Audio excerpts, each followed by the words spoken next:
খুনসহ ধর্ষণ।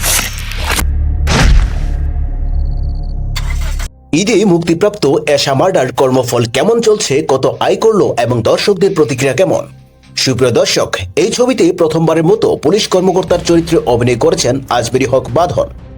মিডিয়ার তথ্য অনুযায়ী এটি একটি নারী নেতৃত্বের থ্রিলার ও সাসপেন্স ছবি, যা আত্মবিশ্বাসের সঙ্গে প্রচার শুরু করেছিল।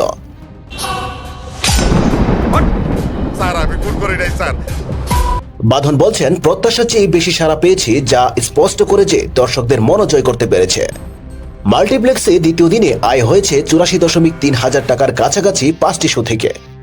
ঈদের প্রথম 10 দিনে সিঙ্গেল ও মাল্টিপ্লেক্স মিলিয়ে আয় হয়েছে 9.42 লক্ষ টাকা এবং গড় আয় প্রতি শো 0.30 লক্ষ। অন্য ঈদের ছবি যেমন নীলচক্র কিংবা টগরের সাথে তুলনা করলে এশা মার্ডার কিছুটা মাঝামাঝি অবস্থানে অবস্থান করছে। এশা মার্ডার মূলত মফস্বল ভিত্তিক দর্শকদের জন্য, যেখানে পুলিশ থ্রিলার হিসেবে সংযোগ স্থাপন করেছে। বাঁধন জানিয়েছেন, কেঁদে কেঁদে হল থেকে বের হয়েছেন এমন দর্শকও আছেন। এরই মধ্যে জনপ্রিয়তা বেড়েছে এবং ঈদের 10 দিন পেরিয়ে গেলেও আলোচনার কেন্দ্রবিন্দুতে আছে এই সিনেমাটি। এশা মার্ডার আয় করেছে প্রায় 10 লক্ষের কাছাকাছি, যা বাজেটের সাথে তুলনামূলকভাবে ভালো।